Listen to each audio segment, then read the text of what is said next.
एक रिटेल निवेशक यही चाहता है कि उसका पैसा वहाँ पर इन्वेस्ट हो जहाँ पर ग्रोथ की ज़्यादा संभावनाएँ हों। और उसका फंड मैनेजर ऐसा हो कि वो जहाँ पर उसको ग्रोथ दिखी वहीं पर इन्वेस्ट कर दे। जैसे कि गवर्नमेंट की पॉलिसी चेंज हुई और डिफेंस सेक्टर में ज़्यादा फोकस हुआ तो उसका जो फंड मैनेजर है ऑटोमेटिकली उसके पोर्टफोलियो में अपने ऐसे स्टॉक्स डाल दे जो कि बेस्ट हो डिफेंस सेक्टर से लेकर के।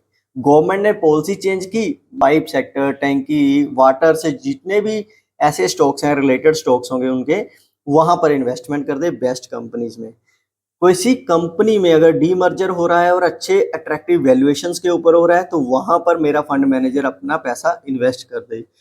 अगर कहीं और न्यूज़ आ रही है जहाँ फिर किसी को एक्सपोर्ट के ऊपर बढ़ावा आ रहा है या किसी कंपनी में ग्रोथ दिख रही है तो ऐसी कंपनी में ऑटोमेटिकली मेरा फंड मैनेजर पैसा इन्वेस्ट करता रहे। ये बेसिकली होता है स्पेशल अपॉर्चुनिटीज में। तो अगर आप ऐसे ही म्यूचुअल फंड में निवेश करना चाहते हैं तो कोटक लेकर आया है आपके लिए NFO, Kotak special opportunity fund. तो अधिक जानकारी के लिए आप कॉल कर सकते हैं 9779754776।